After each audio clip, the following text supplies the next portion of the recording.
Okay, so let's get back to our friend Lacrios over here. God, it's really crushing me. I want to play chess. I don't want to solve technical problem all the time. You understand what I'm saying? Killing me, bud. You're killing me, man. All right, clubs. Oh, we got an Italian going on. Okay. Activity. Oh, dude, look at that. 184 hours, my friends. 184 hours. Dude is crushing it for sure. It's very inspirational. All right. And yeah, he's killing it, man. This is all cohorts. Yeah, I mean, he's doing the work. It's all there. Okay, games. And let's take a look at Usain Bolt. This was played fairly recently. And first, I'm just putting it here. We'll show the time graph. Look at that, man. So this is a 30 plus 20. And as you can see, both sides stop thinking at a certain point. Perhaps the game is technically over. But otherwise, he's playing somebody who's thinking. And a lot of times you're playing online, you're not. So this is going to be a good game for us to look at. Okay. So, buddy, you need to go here.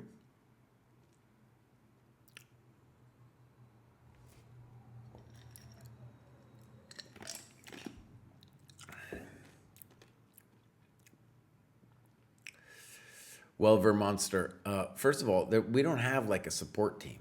So, if somebody doesn't get back to you in an email, you got to give us a break. We got a skeleton crew over here, bud. We got a skeleton crew. It's not so easy. And also, you're complaining at something that was your fault, dude. Like, if I forget to cancel my Netflix subscription, I can't call them up and be like, "Oh, boss, I forgot. I forgot to cancel it." What do they do? What do you want to say? What do you want to say? All right, here we go. So, this is Lacrios playing black. Good. Good. A little weird. It would be easier. I'd feel better about bringing out the knight, but you're developing, so I'm not going to say anything bad. Terrible move. The knight doesn't do anything on b3. Good move. Good move. Good move. Poor move, not developing. So one of the things that you're going to see is opponents at this level are not going to develop their stuff. And so you just simply developing your stuff is going to be the win. Now, this next move is the one I want you to focus on as the first principled mistake. Okay, so where you played e4. What should you do? You need to bring this knight out, right? So one of these moves is what's indicated, right? Okay, so e4, pawn moves aren't developing moves, and you're not actually doing anything over there when you play e4. You're saying you're blocking the bishop's path, but you're actually giving the bishop something to eat later. What is that? Why is that a mistake? Because it's not a developing move. Knight d7, good move. b6. Let's see what you say about that, if anything. In order to play c5 next, this move also restricts the knight's movement. Okay, good. Good. Now, your move is fine. I want to stress that a move that I'd be interested in looking at myself is h6, with the idea of trapping Mr. Knight over here. Because he doesn't really, when these knights go on the rim, sometimes they lose their minds. b6, c3, not a developing move. All right, I'll say it again. When you're playing at this level, one of the standard mistakes that you're going to have to learn how to beat is people who don't develop their stuff. c5. Reasonable. You're trying to gain some space. Queen d2 doesn't really do much. c4. And I think this is okay. One thing about when you have more time is you kind of don't want to close the position down, because that will help black, or not black, but the person who has less development. It'll slow time down. basically, by when you close the position, the value of time. Now you played h6. You can say it's a question mark. Let's read what you write. I noticed that the knight couldn't escape after g5, but knew the bishop would just take the pawn, so I pushed h6. Only after I played it did I notice that white could sacrifice his bishop in order to put my king in a difficult situation. Okay, I think h6 is a pretty good move, and I feel pretty confident in saying, well, very confident, that taking the pawn on h6 is a mistake. Yeah. So one way to think about this is this would be dangerous if there were a higher force count around your king. So what do we mean? Just the number of attackers and defenders. So you're going to get people sacking their bishop on you all the time. But the thing is, in general, you should say, oh, if they don't have as pieces over there, it's not going to work. So by force count, we mean he's got a queen and a knight. I don't see how this bishop comes into the attack. I don't see how this knight comes in the attack, right? Whereas you've got all of these pieces ready to help out. And this one, especially on d6, is critical. And your queen, too. You find a nice move, by the way, in the next one.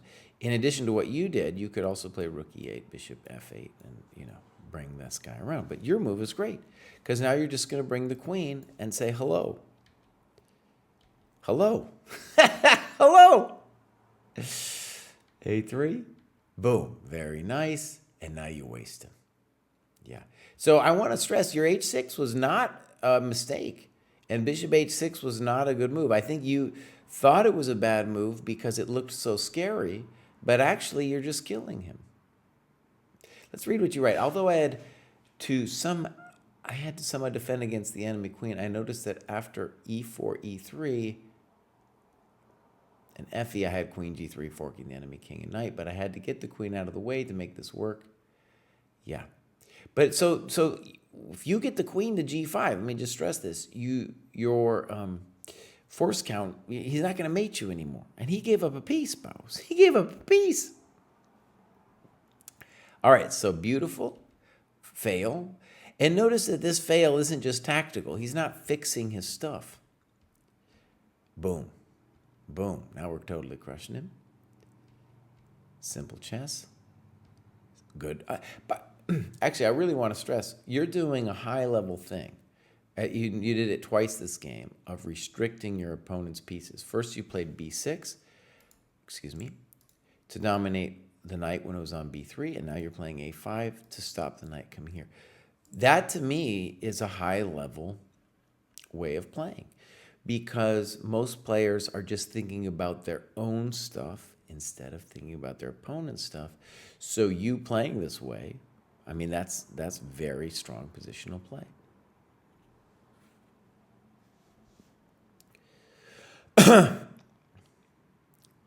Okay. So here we go. Bishop h1, rook g8, trade, yes. Rook f1, doesn't do anything. Bishop h3.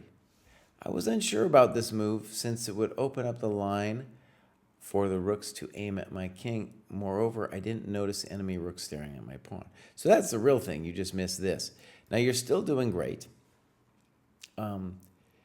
And one thing to say is I like your rook g7, but even better, bring this guy around.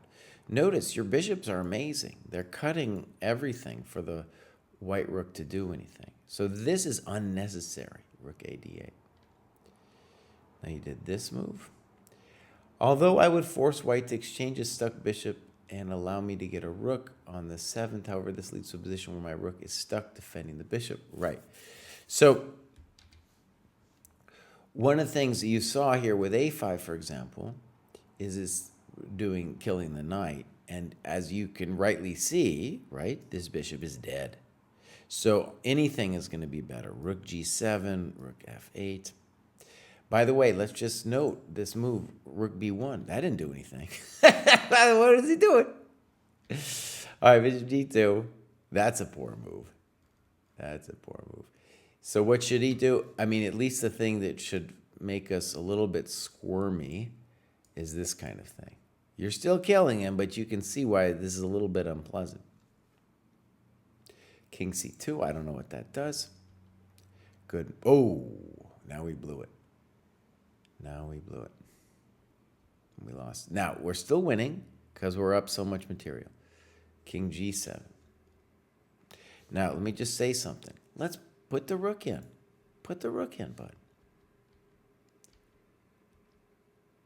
Okay. Close it down. King F7. I don't get it. Okay. Okay. Good. Making me nervous because that H7 thing, but okay. Good. I don't know. Maybe rook H8. I don't know what that does. Good move. I don't know what that does. Thank you very much. Thank you. I think if you wanted, you could play King C7 for a fork. Check to the miserable king. This makes me nervous because your knight is on a journey and you have a discovered check on your hands. Okay. It's getting a little fancy. I'm getting a little worried. Knight B5. Good. Thank you very much. It still got a little hot here, didn't it? Oh, no. King B6 was bad. Okay, wait. So you're slowly getting into time pressure. It's not there yet. Uh-oh. Now we have legitimate problems on our hands. Uh-oh. Oh, no. Oh, it's gone bad. Now, this is a little bit advanced for where you are right now. But one interesting thing about this position is if this bishop were a dark square bishop. No, what if I say it's just completely lost him? Let's see if he gave you a chance. Maybe put you in stalemate. I don't know. No. Ah, he got you. Ooh, that was painful, Lacrios. That was painful, Baus. Okay, so let's say the obvious thing. You're going to get a lot more opponents like this who, until you get past 1,000, who give you time, that means tempi in the opening, who then hang stuff. You were up, I think, 2 pieces at some point. And then you converting this kind of thing is going to be critical to you progressing. And it feels a little bit like loss of concentration or something because you played such a nice beginning phase of the game and then you started hanging all your stuff, right? Oh, this is Warren here too, yeah. Okay, Warren. Well, I would say just recognize that this is part of your chess journey. And, later on where you start... By the way, you played some deep moves. You played B6, restricting the knight. A5, restricting the knight. So in a lot of ways, that's more impressive to me than just like being able to see what's hanging and what's not. You're like thinking about what your opponent's doing. I have so many students around 1800 who have the hardest time figuring that out. But then later, right, it's the putting away part of the game. And it really starts to go wrong with this move. Because here, you're winning in so many ways, right? And you just like it's not just that you're up 2 pieces. It's also because this knight's dead and this thing's dead, right? Okay, but Lacros, I think you're going to make it, Baus. I think you're going to make it. Well, I know you're going to make it because you got such a training regime. But that showed me that if you fix that, okay, then your game is really going to shoot up. Okay, so let's go back. That was Lacrios. And next up, we have somebody who's also been graduating numerous times. Amgazabab. I'm probably saying that name wrong. Amgazabab says, I'm finishing another week with the option to change cohorts. Decided to make the decision on whether or not to graduate on the weekends once I finish all the classical games scheduled for that week. And so it's just a matter of looking at Saturday or Sunday and if I have the necessary rating, graduating. This week there have been 3 games, but enough to change. Let's go for the cohort 7, 8 next week. Lacris, I'm pumped, dude. That was amazing, especially your heat map. Oh my God, Amgazabab. Oh, dude, look at his heat map. Woo, honey. Look at that, buddy. Look at that heat map, dude. Stunning. Very similar to Lacrios. Now, Amgazabab has been with us since March, and it's only recently that the heat map's gone full throttle, so he started logging his times. Okay, so 718 on Lee Chess, and it's got a nice tactics rating of 1012. Beautiful. Okay, that all looks pretty good. Needs a little work on the checkmate test. All right, clubs. Okay, boom. And then we got all this stuff going on. It looks good, macro distribution. Let's click on the tactics. Looks good, okay. Then we're gonna go games. We got loads. All right, let's do this one, the most recent. And I will switch. Actually, let's see if we got some, let's look first at the clock. So here we go, 30 plus 30. And unless the position is winning on move 23, we're going to accuse both sides of moving, not using enough time. But maybe it's over. Let's go look. Game review. That's right, melt like butter. That's right. And this, by the way, I really feel like the heat map, the current heat map, is kind of like a first draft. I want to do a lot more things with it. I think it'd be really cool if not only were the colors, darker doing more, but it'd be really cool if you could see the kind of work you did, right? So we have, for example, when we go to an activity map, we have different colors for different kinds of things. I'll show that when we look at the activity. Actually, I'll show that. I'll go back. All right, I'll do it on the next one. But, it's obvious, like tactics are green. If we showed that color-coded in the heat map, I think that would be really cool. Because that would give you a sense, me a sense too, like, oh, did this person just stop everything and do a week of tactics? That would be all green, for example. Did this person play a tournament and then focus all in on their games?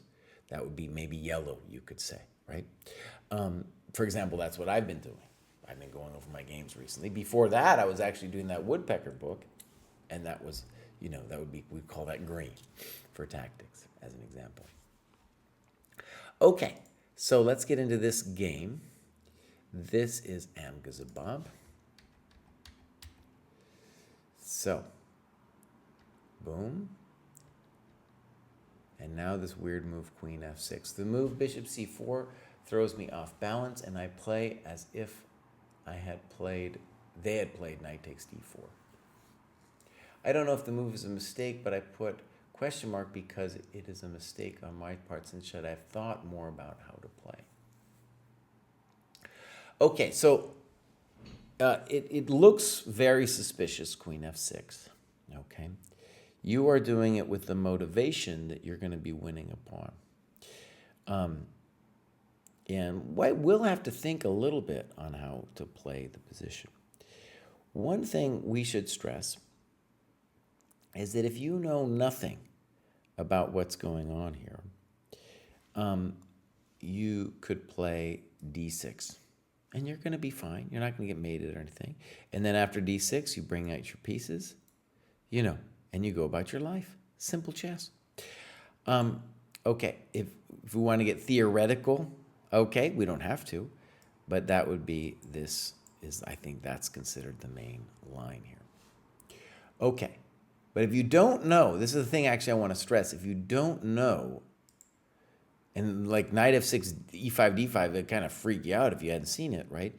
You can play, a normal move, and you are going to be fine. All right, queen f6. Good move by white. Bishop c5. All right, let's see if white finds a good move now. Bishop g5, probably fine. And you write, my problems begin because I played the queen too early in the opening. Yeah. Now, also, I think c3 would also be a nice move because whenever you take, the knight's going to come in and pounce. c3, good move. And you write, you helped him by taking. The bummer for you, of course, is that if you don't take, the CD is probably going to be pretty annoying. And you write a variation with knight ge7. Okay. Now, yeah. So pop. Now we are legitimately in trouble. Now they play knight d5. I don't know about knight d5. Maybe it's fine. Maybe it's pretty good, actually. So let's give it a try. Knight d5. And you took. Okay, so the issue with taking, of course, is when you take, you're going to open up the E line, and that looks very frightening. Okay. So one thing we could consider, even though it's kind of ugly, would be, I don't actually know if it works for sure, but would be to castle, giving him the pawn. But in return, we kind of bring our people out, Now I think we're probably lost because I'm just seeing this bad business happening here. And you say knight e7, but I don't think you're going to live through this one with rook e1. I don't think you're ever going to get to castle. Okay, so knight a5, queen e1, nice move. Okay, I think rook e1 would win too, but queen e1's a nice way to just pick up the knight. For example, rook e1, king f8, queen e2. I don't know how you stop. Actually, maybe you could try to. Maybe you could try that. Maybe there'd just be a glimmer of hope if you played like that. Yeah. Okay. So he takes. In any case, this is the clean way of doing things. Good move. Good move. Bishop f3. Uh-oh. It looks like somebody might have blown it. So bishop g4. By the way, let's just look at how he blows it here. So bishop b6. Queen a3 check is, in principle, not the right move because you want to play d6, right? Queen c3 or even the weird queen e1 threatening queen e7 make more sense. And then he gets frisky, and you find this move, and right, he's got to play something like bishop h4. Thank you very much. Rook e8. And that's a poor move because you're missing that the queen is still in contact with the bishop. Right? So these are the tactics that you need to see. Right? These are the critical things you need to see. Melt Like Butter asks, what was the time control? What was the site? I don't know what the site was, but it says 30 plus 30 seconds. I showed the heat map a little bit ago. So bishop takes. Now we're in trouble again. What? now it's time to row and drown on the shore. Queen a7, I mean, it's, I guess it's winning too, but, normal people just take the bishop and collect the check and go home. Good move. Oh, he's really trying to waste you now. Oh my God, he doesn't even want to win your rook or nothing. Oh, unfair. Check to the miserable king. Oh, okay. So there we have it.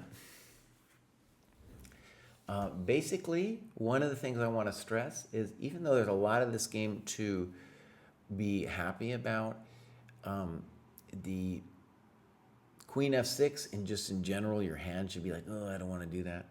And then also the basic hanging of stuff, right? Like when you hung the bishop on f3, is what's, and he hanging the knight, on F3. That is what is going, if you can fix that, that is what is going to push you over 1,000. Okay. Chess with Samart says, hi, Jesse, how are you? I'm doing pretty good, dude. I'm doing pretty good. All right, next up we have Seventh Stitch. Seventh Stitch, this is like the same people graduating again and again. Seventh Stitch says, it's the same again. Tactics, keeping things simple, questioning my opponent's moves, and trying not to hang pieces. Maybe it's just me, but I've realized after reviewing my recent blunder games and classical games, more so the blunder games, that I am not noticing when my opponent hangs a piece. I think it's because as I face higher rated opponents, there are fewer blunders. They're still there though, right? As a result, I've shifted my focus from checking if my opponent blunders to understanding my opponent's plan of attack or being too focused on my own plan. In my most recent blunder game, my opponent hung their queen, and I was so focused on questioning why they moved there that I failed to notice that I could have captured their queen with my pawn. Also, can we retake the checkmate and tactics test for my rating? I took all the tests 2 cohorts ago, which may explain my low tactics rating. Keep up the excellent work and have a good week. So, the way it works, we're going to actually roll out, hopefully soon, a new way to do the tactics. But the thing with the tests as it currently stands is that you can do more checkmate tests, you can do more tactics tests, but you wouldn't be retaking the same tests. So by all means, you can take as many tests as you want, and the way your rating is determined, let's say the checkmate test, same thing with tactics, but for the checkmate test, the last 3 tests, the average of the last 3 tests you've done determine your rating. So if you did poorly the first one, you just do 4, and then that first one falls away. But like I said, we're coming up hopefully soon. Oh, cry, you didn't fix the scene, buddy. You didn't fix the scene. Hopefully soon we're going to have a new rollout for the problems. Okay, so not the first time that I've blown it with that. 7th Stitch, let's go take a look at your profile. So look at that heat map, dude. Look at that one. Very impressive. 7th Stitch has been doing it. Irish chess noob. Look at that rating graph. Very impressive. We look at the checkmate test, tactics test, right? Maybe you should do it again. That will be updated. Okay. So just make sure no one's yelling at me on the okay, wait, that's just some other thing. Don't worry about it, Cry. Boop. Maybe I already answered this, but will this cover over 1,000 graduates? No. Today, Wednesday, we always do under 1,000. Tomorrow is over 1,000. Okay, so this is 7th Stitch, doing great. Let's look clubs. Irish, okay. Nice in Dublin. Activity. We got people all over the world. Baus, 119 points. Looking great. And if you are listening to this 7th Stitch, as a thing that I think would be good for you, and it would really, be something I would be into, is I'm really into the, Europeans have much cooler clubs than we do. Part of that is just because you guys are more population dense, and that therefore you can travel and play other teams. If you are part of an OTB club, bring them into the dojo. Then you have your own scoreboard there and stuff, Amazing. Okay. This all looks great. And let's see if we got a game here. We got several games. So let's give this one a click. And before we do anything, let me look if there's a clock usage thing. And we're going to yell at you a little bit. So, too fast. Too fast. Now we'll look at the game, but that's the first indication that you need to slow down. Very typical in the under 1,000 cohorts, people are not using their time. Also typical of online play. All right, let's go game review. Here we go. And pop. Looking good, and this is a known mistake, and you know about it. Good. And you talk about bishop d3 being better, and I think the reason it is now your queen is kind of developed. Good move. I love that you're just developing. Very nice. Fine. Fine.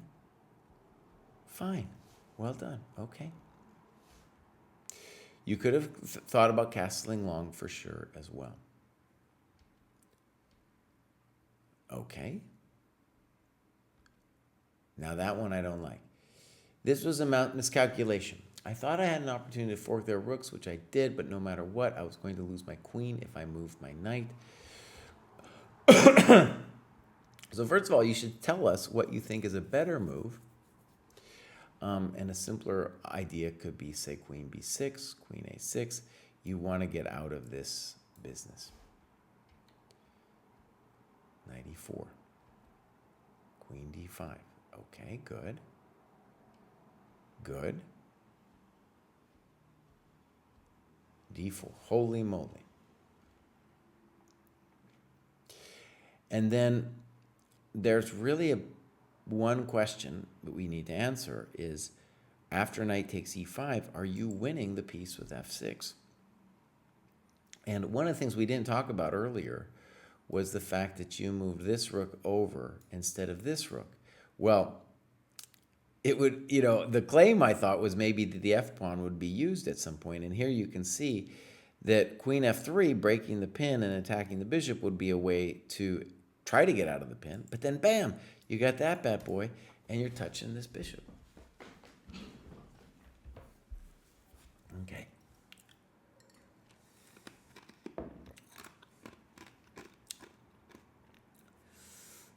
All right, so e4.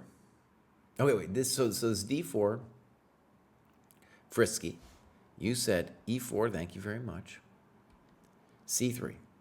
Now, what I want you to see is you're playing somebody, it's very typical, online, who is not thinking. You used, nearly half your time your opponent's not thinking. Fine. A little frisky. But now you've got bishop g4. c5. The bishop g4 looks hard to meet. Queen d2, that looks like a blunder. It's got to be marked as a blunder. And you said thank you very much. That isn't it. Queen c6. One thing I'll say is, in general, you want to trade pieces, right? So, boom, boom, boom. You can kind of fall into their trap, and here you're just easily winning. But this is fine, of course. Thank you very much, you say. Thank you very much, you say. Thank you very much. Oh, and he didn't let you mate him, huh? Okay. I need to take a little more time and see more powerful moves, such as queen g6 on move 24. Right here. Well, I don't know, boss. Queen g6 maybe. But, queen f3, that's a hard move not to play. Queen f3, you're totally crushing him. I would say, earlier on, there's a lot of questions where, like, let's say here, well, you need to think longer. Well, you spent 2 minutes here, so I can't yell at you too much, but bishop g4 is kind of the move I want you to see there. Also to notice, the guy gave you a lot of time, right? He gave you a lot of time. Okay, good. Let's see, I'll mark this as reviewed. When I mark it as reviewed, I think there's a little notification goes to 7stitch saying, oh, hey, the Baus. He marked it as reviewed. Next up, we have Cove Bob. We got a couple more. We have quite a bit of the under one. That's a pretty big week. I mean, there's a lot of people. Cove Bob, I think Cove Bob's in the chat. Cove Bob says, I've been working on this for absolutely ages. Some health problems last year have affected my memory and slowed me down quite a lot and made sticking with chess hard work. I don't calculate as well as I used to and think more slowly. Today, I'm making a new start. playing my first OTB this weekend, and it's giving me some energy to work on my game like online chess doesn't. I'm working on my fitness too, which is helping me feel better about myself. The heat map has been a really good innovation. I discovered it this week, and it's driving me to be more consistent about my chess work instead of it fits and starts. That'll take some time to show up. Thanks, Dojo and community. I'm rediscovering my energy for chess, and it's helping me give some focus away from just scrolling mindlessly. Okay, well put. Oh, Kraai, jeez. How long, Kraai? It's hard for Kraai. It takes him a moment before he figures it out. So this is Cove Bob, and now this is a little weird because his normalized rating is 1212. ECF is normalized 561.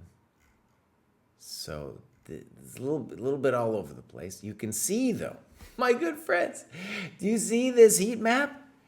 It's true. Just like me, it's been a new obsession. Over here. Okay, so clubs, European, ADHD, English, great. And now we got activity. These are the different colors I was referring to earlier that I think should be put into the heat map. Overall, though, it's looking great. Yeah, he's doing really good. Okay. All right. So, for example, this is showing all of Cove Bob's work, but it would be cool if, say, this were color-coded, and then I could see at a glance what he's working on. Would it be all green? Would it be yellow? And so on.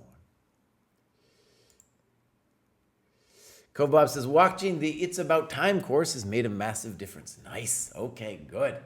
I actually, this is taking forever for Chessable to do. It always takes forever. But I have a course coming up, like a follow-up course. And so the first one was called It's About Time. And the second one is called Time to Do What. So It's About Time was meant for players really under 1,000, like Cove Bob.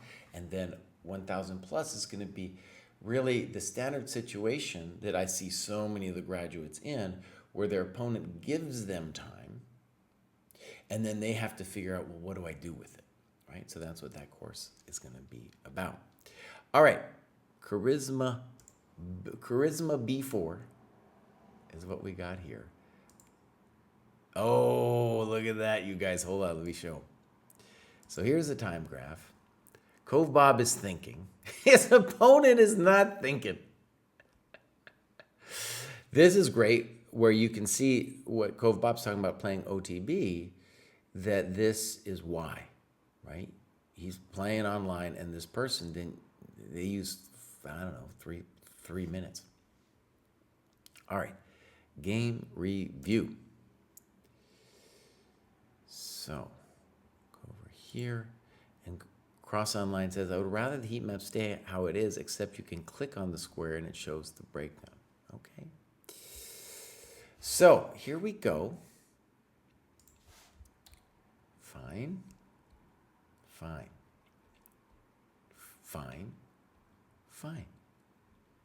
Weird. Okay. Now, you're talking a lot about the opening, and you know me. I don't think it's going to matter as long as you play principled moves.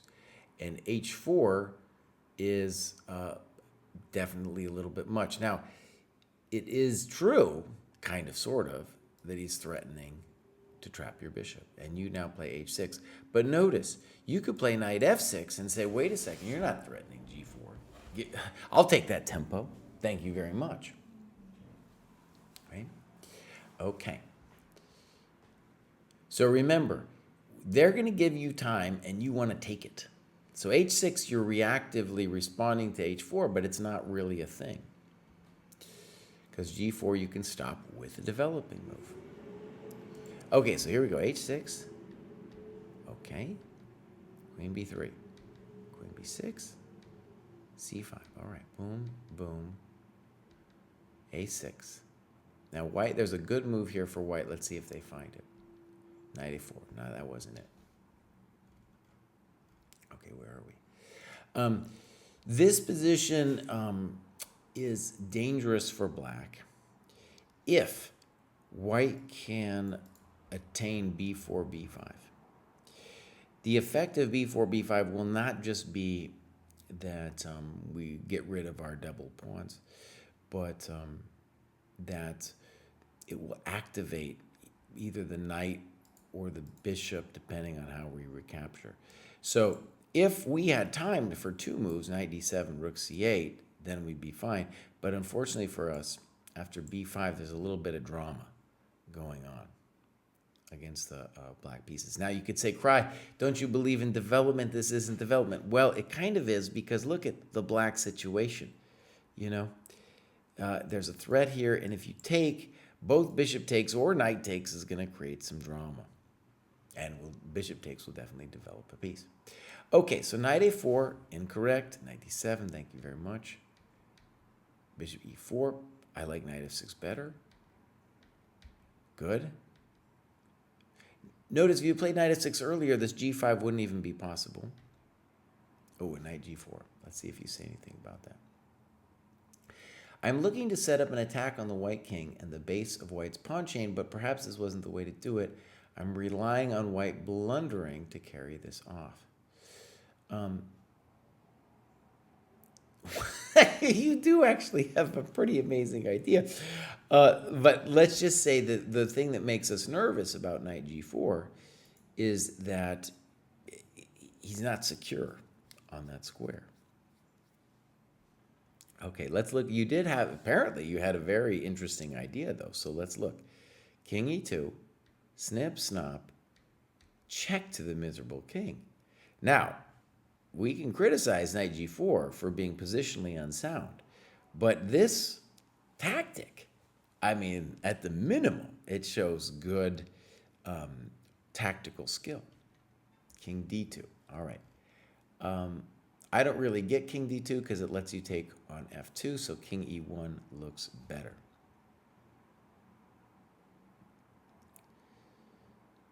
Boom. Boom, thank you very much. f6. Now this move worries me a little bit. I was trying to make anything happen. I don't like trying to time pawn breaks in these very static positions. Okay. So the reason, though, we should be just a little nervous is this bishop and this knight are a little loose. So moving the bishop on d3 somewhere makes a lot of sense, because whether we move it here or here or here, first of all, we're safe, and then we can prepare a knight e4 or even maybe a knight d3, depending on what they do. All right, and f6 too, it's not really clear you're threatening anything. b4, I don't know. Now it doesn't do anything because there's no b5. Okay, I don't like it because we're just inviting the knight in. Okay. Knight e6, it's getting a little nerve-wracking. And you played king e7, and the guy took, which we gotta say, you gotta celebrate him taking. Because your rook is now, he's like developed you. Even though knight e6 looks scary, if he doesn't have a follow-up, this is no bueno. Yeah. You know, something maybe like knight h3, knight takes, king takes, I don't know.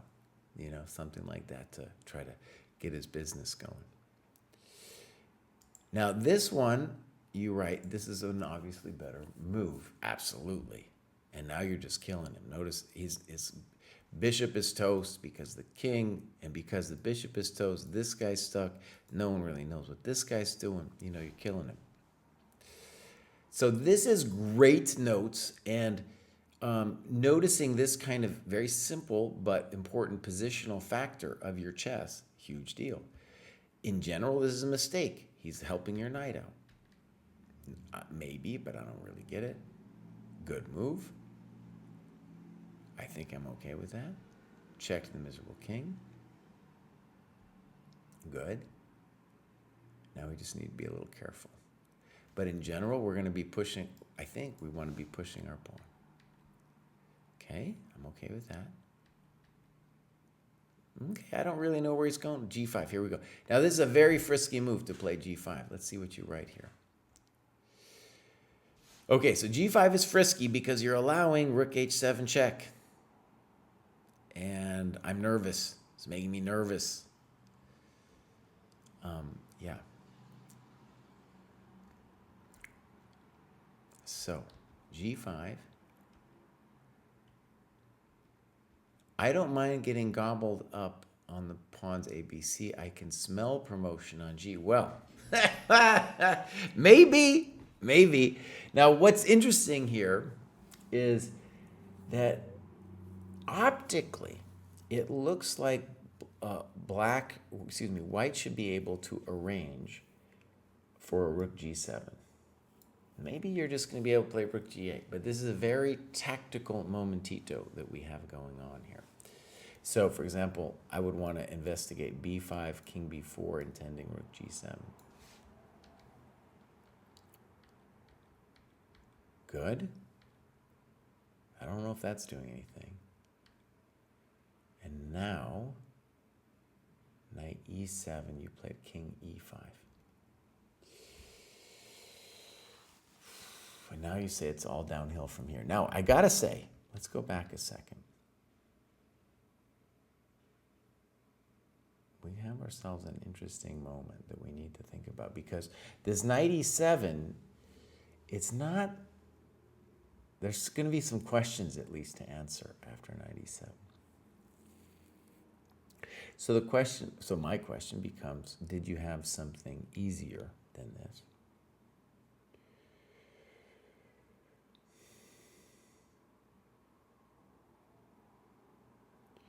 For example, would this be winning? Your opponent, by the way, is not thinking at all, but we've talked about that already. Here, I think he has to check you first. No, because see, we got this.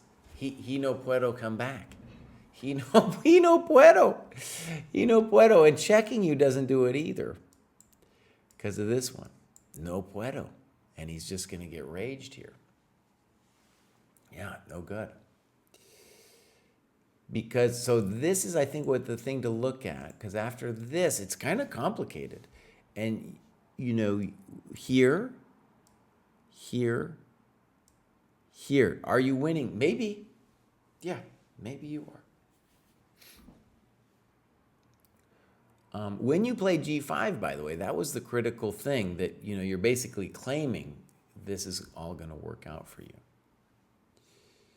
So, Rook G6.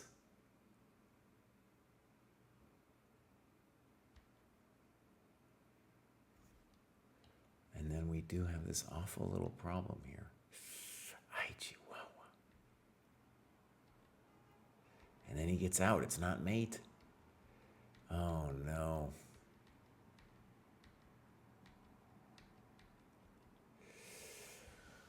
Oh, not only that, but this chump that we're playing wasn't even thinking. Oh, man, that one hurts, Bob. That one really hurts. And, you know, by the time you made it, that big mistake, you know, you were already in a little bit of time pressure here. So by this point, you only got 3 minutes left, right? Yeah. Okay. There's a lot to like about this game, I want to say. This G5 move, for example, is a really good example of a very tactical endgame, right? Very tactical. And if you have more time, play a longer game, this would be the kind of move to really go deep on to make sure he can't get out. But it's fascinating because the king isn't getting mated here, but what is happening is he can't get out. And because he can't get out, the bishop cannot get out. Okay, so well done. Mark that as reviewed. And we'll keep on keeping on here. So now we've got 3 more. And let's get into, actually, you know what? I'm going to take a quick pause. I'm going to get something just to drink because my throat is killing me. I'll be right back. We'll go back.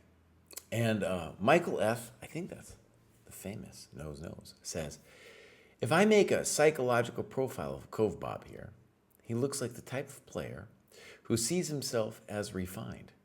He plays the Caro so that there won't be any fireworks in the opening. He plans to grind out his opponents by making sensible moves until he gets a winning endgame. But he hasn't spent lots of time working on tactics and calculation. Okay. He's got a whole psychological profile of you, Kovbob. He's got a whole profile of you, man. No, maybe it's true. Yeah, I think in that game, you're kind of I think you're in a very annoying situation where you're playing some chump who isn't thinking at all. They're kind of distracted. They might be very good, but they're not playing at their best. And it's annoying because you're sitting there really trying and they're just moving pop, pop, pop. And you then get in time pressure and then make one mistake and boom, it's all over, Yeah. Okay, so here we go. Yeah, that's right, Bob. You're being stalked in the dojo. That's right. Now, by the way, that I was reading Michael Franco, Knows All. He was just typing that on our YouTube. So we stream this on YouTube as well. And for the most part, people watch it on Twitch. But I'll go over there on the YouTube and look at the comments from the peanut gallery over there once in a while too. Okay, so let's get into it. We are into Muffin Huffin. Muffin Fluffin? Muffin Fluffin. Let's give a look. Muffin Fluffin has also been inspired by I was going to say they're inspired by the heat map, but they joined right at the kind of heat map prime time, and they're killing it with this heat map.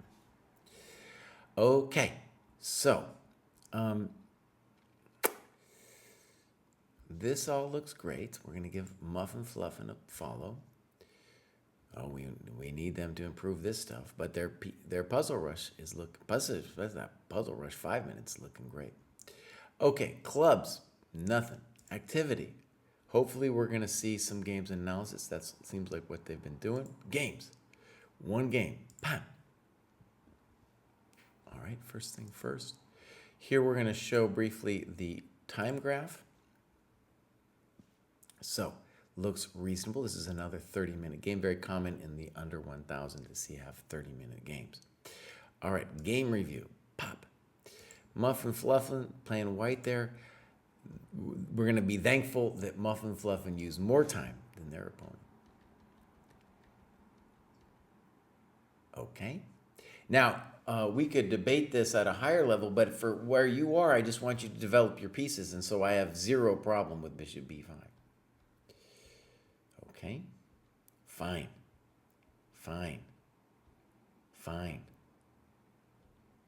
95, good move. H6, was it a developing move? No, it was not.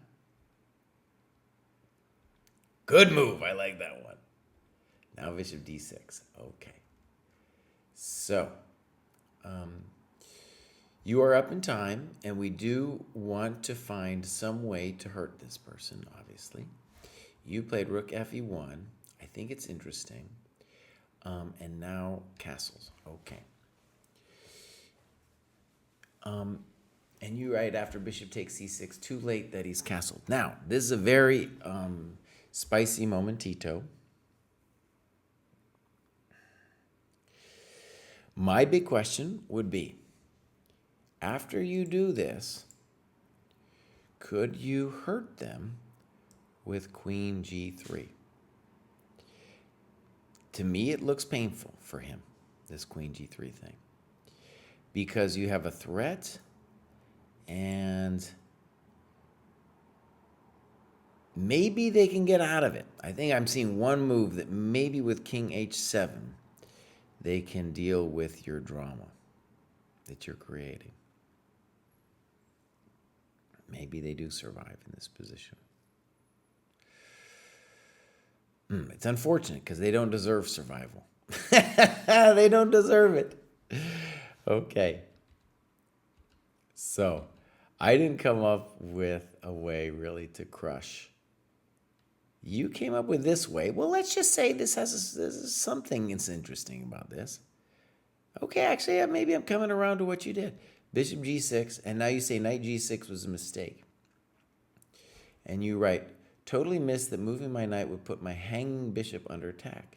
But look, I think what you did is interesting, because if they take, as I assume they should, because if they, first of all, if they take here, you're taking their rook. So if they play FG, you go snippos, pippos, and crappos, and you've won a pawn. And it's kind of a cool pawn. Your queen's in their face. So blunder, and you come back. Since I was up a piece, I think I should have played bishop d6, then move knight. I agree. Good. Now you are still winning completely, though. Knight d7. Okay. Rook a d1. Simple and strong. f6. Boom. Thank you very much. Knight c5. Beautiful. e5. Boom. Boom. Queen f3. Let me see if you write anything here. You didn't like rook a d1, but you know, honestly, you're developing, and it looks pretty good. To me, queen g6 looks pretty good, and then you're threatening things like knight e6. Yeah. Now, this looks like a blunder. Thought I found a cool idea. Can't take the knight or else he loses the queen. But here's the problem, Bows. He could take, and he's touching your coconuts. Oh, see, we take, and now he's got his piece back. So is the idea cool? The idea is cool. It's just that he can do that to us. They miss it. b3. Completely forgot that my knight was under attack. Okay. The under 1000 show, you shouldn't feel too bad. The under 1000 show is filled with this, right? So people are going to hang stuff, yourself included, and not hanging stuff is going to be the path to a much better player. Okay, in principle, I like it. That's not it. Oh, that's not it. So it's not, there it isn't. There it isn't. You play king g2 now. See? Bishop h2. So you have to move 25. And here's something very important. If you sense that you're about to lose your queen, if you're shocked by a move like bishop h2, you got to slow it down, bud. You got to slow it down. You're still crushing him after, I don't know, crushing him. But on king g2, you are doing fine. Okay. So now we really blew it. That's our key mistake. That's the double question mark right there. And now we're getting wasted, unfortunately. Yep. Okay. Well, there it is. There it is. We'll mark that as reviewed.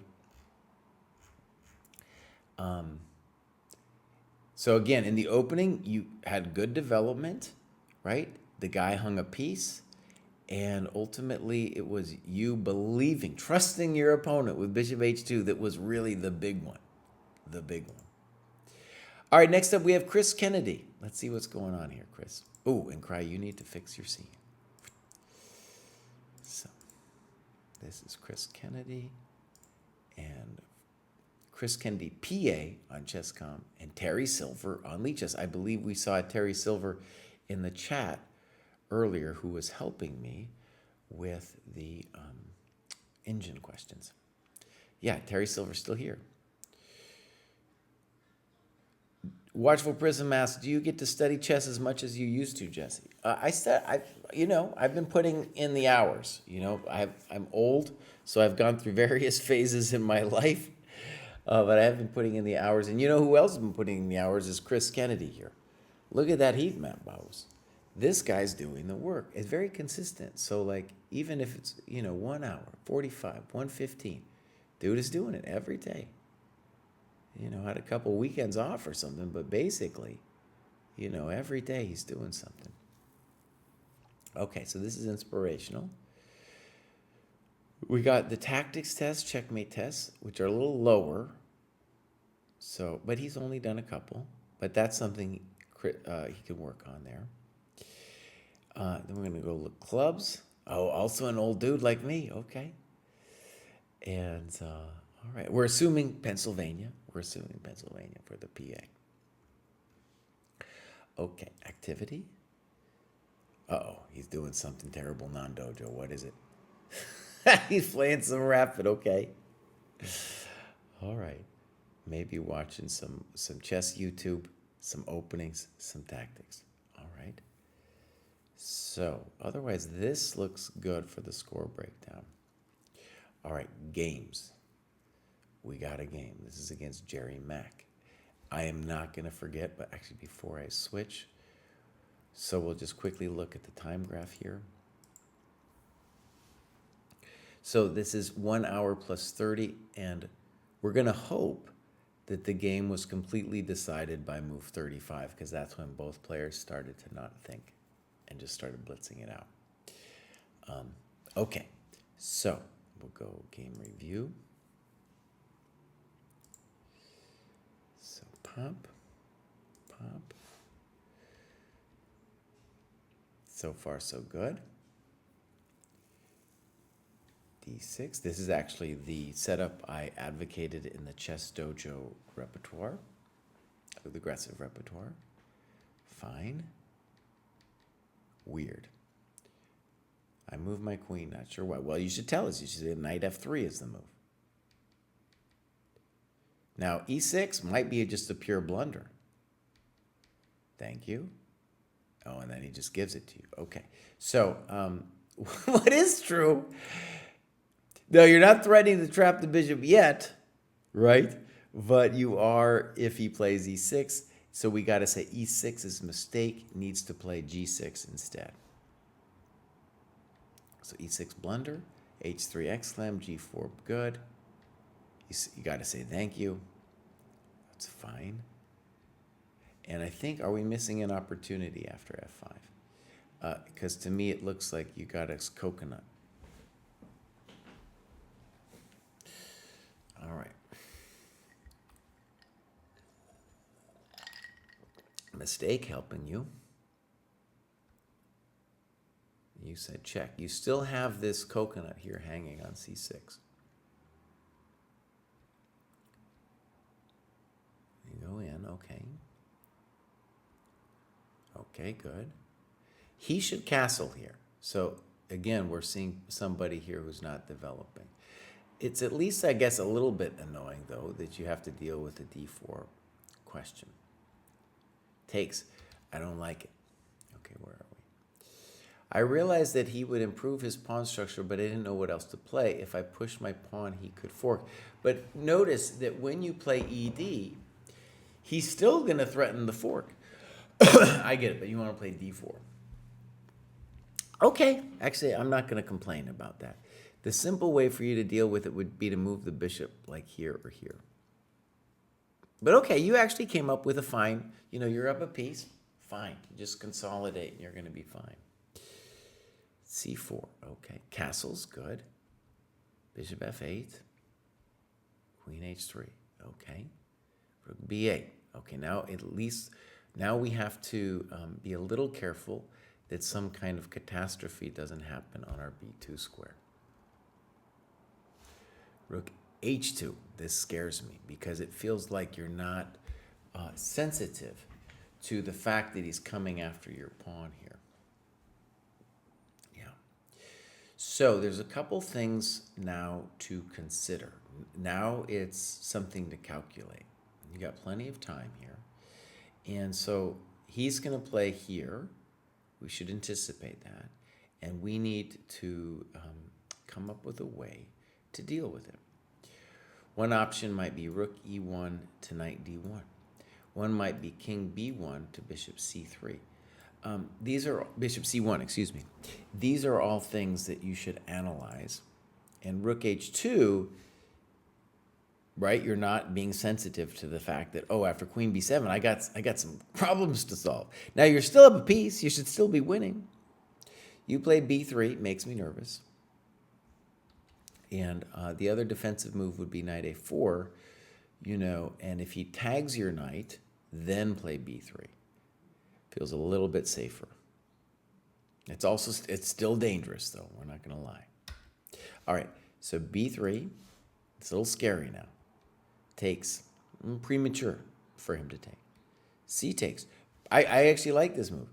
I think AB, yeah, and you're opening C file for your rook, and that's a very valuable defensive resource. Now you're fine.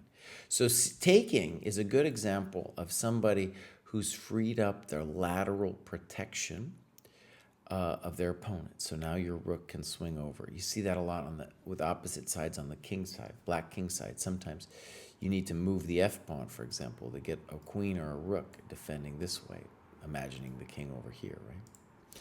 Okay, so now you're doing great. Check, thank you. A5 is not doing anything. Bishop C1, good move. Good move. H5, not doing anything. Now we need to start mating them. Good move. A little dogmatic. Okay. Let's say bishop A3. Now, this is right around the stage, by the way, that you start moving ultra fast. What we want to be looking for you is penetration into the dark squares. So queen E5 looks like a good move. But all right, bishop A3. No one knows what that does. He's not threatening the pawn. Rook G1. Well, I don't know. And now rook H5. Let's see if you found it. Oh, your move's fine too, by the way. Can't say too much about it. But rook H5 looks nice. That's not doing anything. You took. Takes. And now we want queen E5. But this is looking good too. We want queen E5. Okay, queen G3. Still winning. That isn't it. Good move, I think. Now, we just have to be a little careful. Queen B4. Now, here's where we need to yell at you, Terry. Okay? Because this position is actually a little tense. Are you winning? You are. But he has chances to mess with you if we're not careful. So this is definitely where we want to be moving slower. Check. King B2. Now, he gives you a check. I think H4 is the interesting question. He goes queen E2. You come up, no fear. Okay, check. Right, he's molesting you. Okay, good. And now, this is maybe where you needed to land here anyway. And on queen B2, maybe queen B2, but it's important to see there that you have to contend with this move. Okay, so king H6, well, he's got to move his king.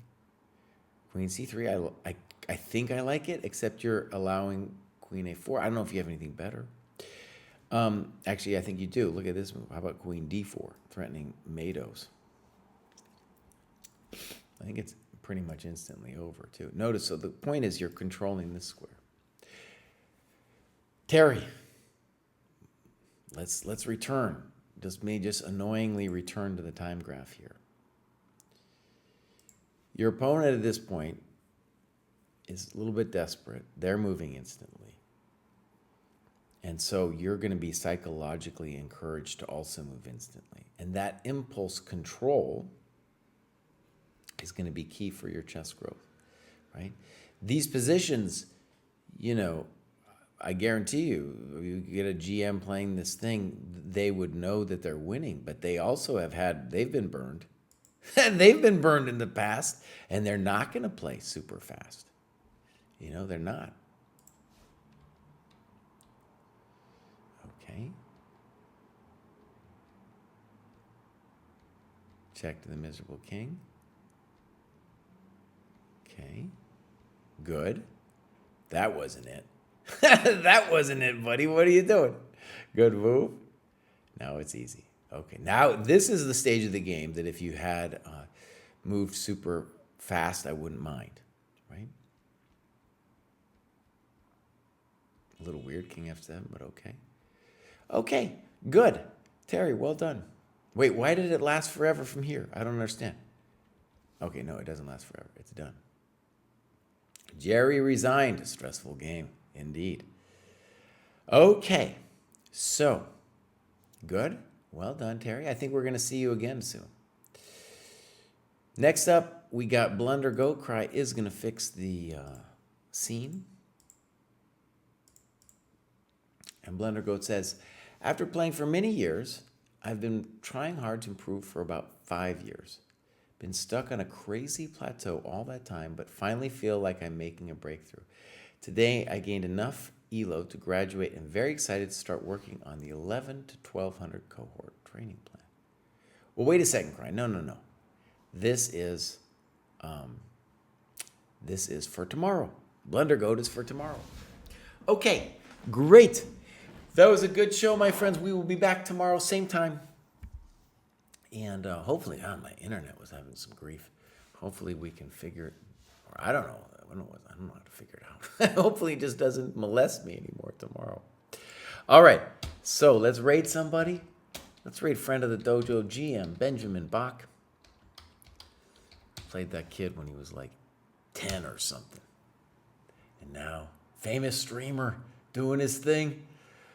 Well, we'll give him a raid, buddy. We'll give him a raid. All right, again, so I'll be back tomorrow. And I'm going to come out. Right now, I got to do a vid about the time business. The stockfish business. Bye, everybody.